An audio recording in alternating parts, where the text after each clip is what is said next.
Comrades and friends, as we commemorate the 200th anniversary of the birth of Karl Marx, the founder of scientific socialism, I would like to present my remarks on the state of the capitalist world economy within the framework of the analysis he developed.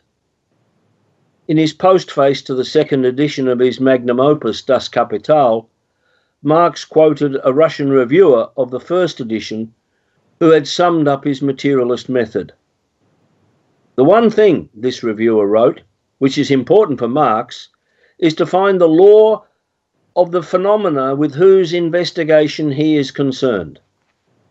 Marx, he wrote, had set himself the task of investigating the capitalist economic order from this point of view in a strictly scientific manner. The value of such a method of inquiry, he concluded, lies in the illumination of the special laws that regulate the origin, existence, development, and death of a given social organism and its replacement by another, higher one. This means that in assessing the present stage of development of the global capitalist economy, we have to proceed not from some superficial examination of this or that economic statistic, but from an historical materialist analysis of the situation.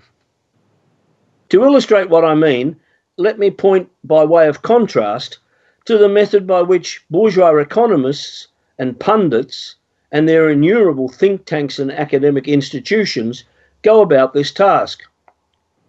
10 years ago, the world financial system, and following it, the world economy,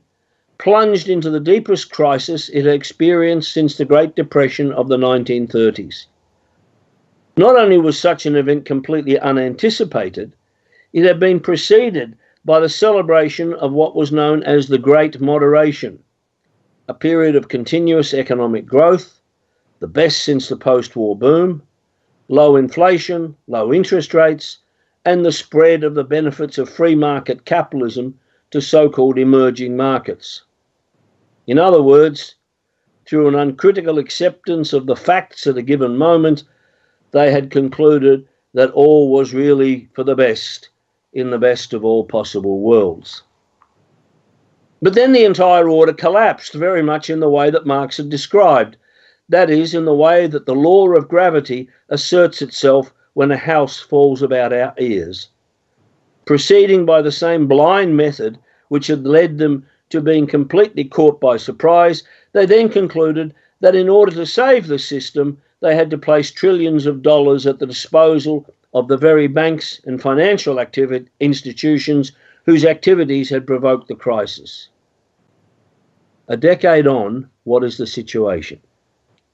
In its latest World Economic Outlook, the International Monetary Fund forecast that the world economy would experience the best 2 years of growth since the financial crisis.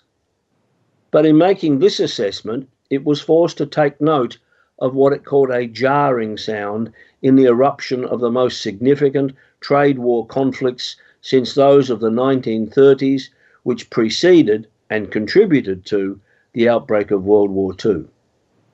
As the managing director of the IMF noted, the world economy was under threat of being torn apart by these conflicts. The fund's chief economist pointed to the paradoxical situation that major economies were flirting with trade war at a time of economic expansion, threatening the very trade and investment on which that expansion depended. At the same time, the IMF pointed to the growth of debt.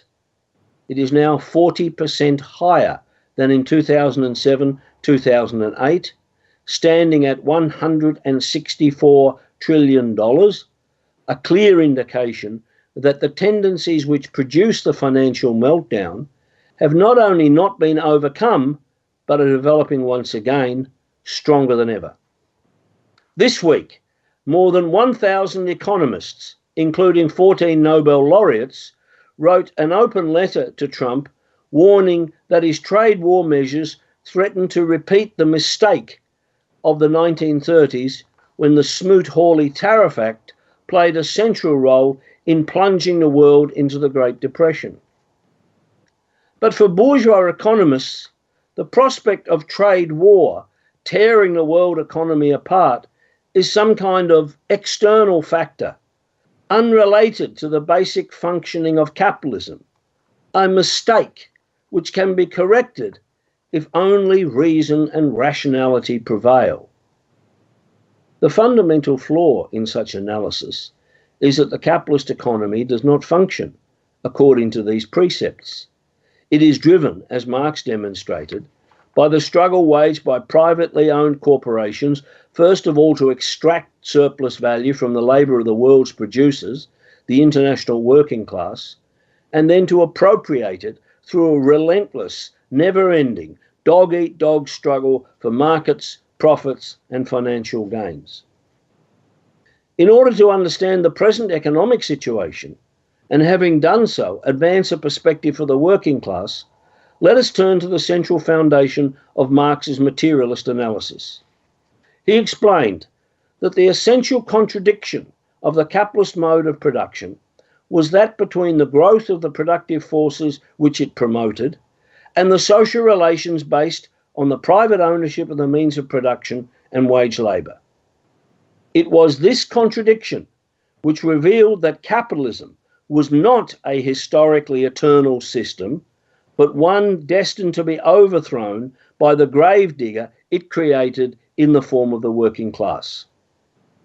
Consider the historical development of the capitalist economy from this point of view. The spread of capitalist social relations in the 19th century and the formation of the modern-day system of nation-states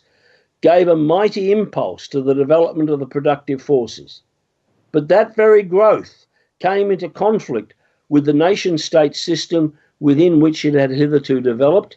a contradiction which exploded in August 1914 with the eruption of World War I. But the same contradictions which had given rise to the war also produced the conditions for world socialist revolution, which found its initial expression in the Russian Revolution of October 1917. Due to the betrayals of the leaderships of the working class, first the Social Democratic and Labour parties, and then the counter-revolutionary Stalinist bureaucracy, which developed in the first workers' state, the bourgeoisie was able to remain in the saddle. But the economic contradictions that had produced the war did not abate. Rather, they intensified, leading to the Great Depression of the 1930s and World War II. In the aftermath of the war, the support provided by the leaderships of the working class to the capitalist order meant that the bourgeoisie was able to hold on to power and then initiate economic measures that resulted in the post-war capitalist boom. But contrary to the conventional wisdom of the time, that capitalism could be managed and the profit system reconciled with democracy and rising living standards, the post-war economic order lasted barely 3 decades. The world was rent by a series of economic crises in the period 1968 to 75, which again produced a revolutionary upsurge of the working class, beginning with the May-June 1968 general strike in France, the largest and most extended in history. The betrayal of that upsurge enabled the bourgeoisie to carry out a major restructuring of the global economy based on a continuous drive against the living standards of the working class and the globalization of production, in particular after the liquidation of the Soviet Union and the restoration of capitalism in China, as capital sought to exploit cheaper sources of labour. But the contradictions of capitalism between the global economy and the nation-state system, between socialised production and the private appropriation of profit, between the accumulation of fabulous wealth in the hands of a capitalist oligarchy at the expense of the mass of the working population, have intensified, assuming the form of financial crises, the spectre of economic depression, the eruption of trade war, and the impending danger of a third world war. But at the same time, these contradictions are producing the objective conditions for world socialist revolution, now manifesting themselves above all in a new upsurge of the international working class, vastly expanded by economic globalization, following decades of suppression of the class struggle. On this May Day, therefore, the key question for the international working class is, first of all, to consciously grasp this objective reality, the economic logic of events, and then to act upon that comprehension by building the necessary revolutionary leadership, the International Committee of the Fourth International, to lead the coming struggle for power to establish international socialism.